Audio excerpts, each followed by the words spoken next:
Et salut à tous et bienvenue pour ce nouveau numéro de RVLC. Aujourd'hui on va parler de Seven, sorti en 1995 par David Fincher. Moi Fincher je l'appelle le maître du suspense.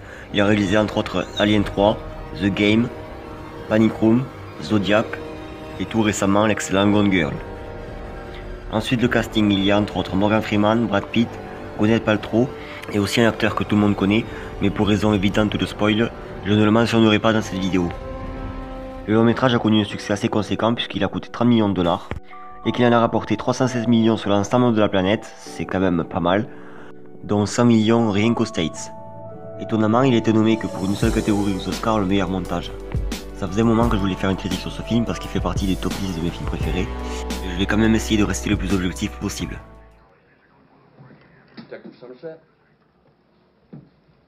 I'm Detective Mills.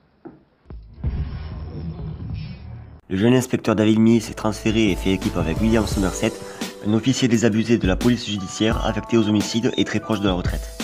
Dans une ville qui ne sera jamais mentionnée, un tueur psychopathe et sadique planifie méthodiquement ses meurtres en fonction des 7 péchés capitaux, dont la gourmandise, l'avarice, la paresse, la luxure, l'orgueil, l'envie et la colère. Chaque victime des meurtres est ainsi effectuée en relation avec l'une de ces péchés, censé représenter tout le côté sombre du monde qu'il s'évertue par ses méfaits à nettoyer. En fait, il pense qu'il rend justice.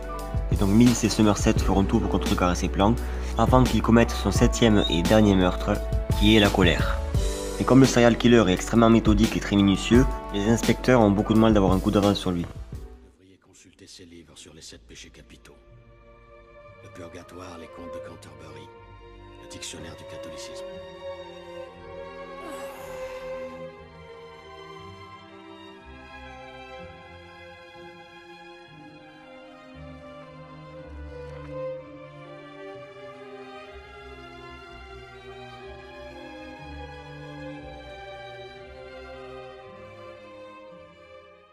Mais grâce à la sagacité de Somerset, homme d'expérience et cultivé, une vérité semble apparaître. L'assassin suivrait un plan d'extermination de ses victimes en les punissant d'avoir cédé aux 7 péchés capitaux, tels que la religion les condamne.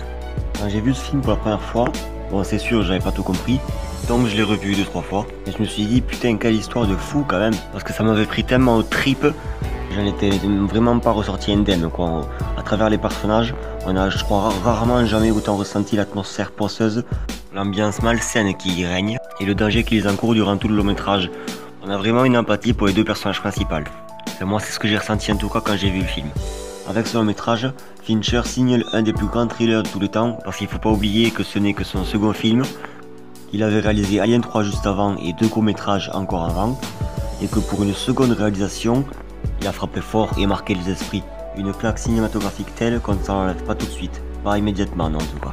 Parce que ce soit au niveau de la réalisation, du choix du casting, de l'histoire, du scénario, du cliffhanger, de tout ça mélangé à la fois, c'est juste sans faute.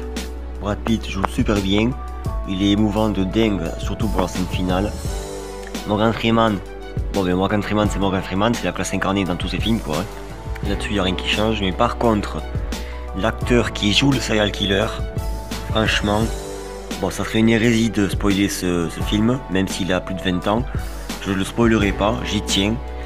Mais franchement, pour ceux qui l'ont pas vu, regardez ce film. Même si vous n'êtes pas hyper fan des thrillers à la base, juste pour l'interprétation de cet acteur, franchement il vous faut regarder ce film. Et aussi pour le scénario qui est dingue. Bon mais je crois que pour conserver mon objectivité, je crois que c'est grillé, c'est foutu. J'ai même pas tenu 2 minutes, mais j'ai quand même essayé de la garder tant que j'ai pu. Pour ce qui est des points positifs, je vais essayer d'être bref et aller à l'essentiel. La réalisation et le casting. Moi, David Fincher pour la réalisation, clairement le mec c'est un génie. Bon j'ai pas aimé tous ses films, par exemple j'ai moins apprécié Panic Room, mais pour Seven en tout cas, c'est tout simplement un coup de maître absolu. Et pour le casting, le duo Morgan Freeman-Brad Pitt fonctionne super bien. L'équilibre qu'il y a entre l'ancien qui est la sagesse et le jeune qui est impulsif tient la route.